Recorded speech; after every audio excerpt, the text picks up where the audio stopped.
થરાદ અને ભાભર નગરપાલિકાની સામાન્ય ચૂંટણીના પરિણામો જાહેર થતાં જ ઉત્તર ગુજરાતના રાજકારણમાં ભારે ગરમાવો જોવા મળી રહ્યો છે. ભાજપે બંને નગરપાલિકાઓમાં ભગવો લહેરાવીને વિરોધ પક્ષને મજબૂત પછડાટ આપી છે. થરાદ નગરપાલિકાની કુલ 28 બેઠકોના જંગમાં ભારતીય જનતા પાર્ટીએ આક્રમક દેખાવ કરતા 19 બેઠકો પર ભવ્ય વિજય મેળવ્યો છે. ચૂંટણીના પરિણામોમાં કોંગ્રેસને માત્ર 8 બેઠકોથી સંતોષ માનવો પડ્યો છે, જ્યારે અન્ય 1 બેઠક અપક્ષ અથવા અન્ય ઉમેદવારના ફાળે ગઈ છે.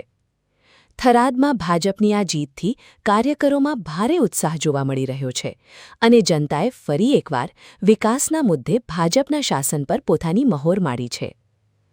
બીજી તરફ ભાભર નગરપાલિકામાં તો ભાજપે ના ભૂતો ના ભવિષ્ય જેવો ઐતિહાસિક દેખાવ કર્યો છે. ભાભર નગરપાલિકાના 6 વોર્ડની તમામ 24 બેઠકો પર ભાજપના ઉમેદવારો વિજેતા બન્યા છે.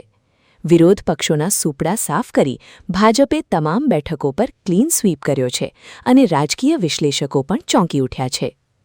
ભાભરની જનતાએ એકતરફી જનાદેશ આપીને ભાજપની પેનલોને જંગી મતોથી વિજયી બનાવી છે. થરાદ અને ભાભરના આ પરિણામો સ્પષ્ટ કરે છે કે સ્થાનિક સ્વરાજ્યની સંસ્થાઓમાં ભાજપનું વર્ચસ્વ સતત વધી રહ્યું છે અને મતદારોએ વિપક્ષને સંપૂર્ણપણે નકારી કાઢ્યો છે.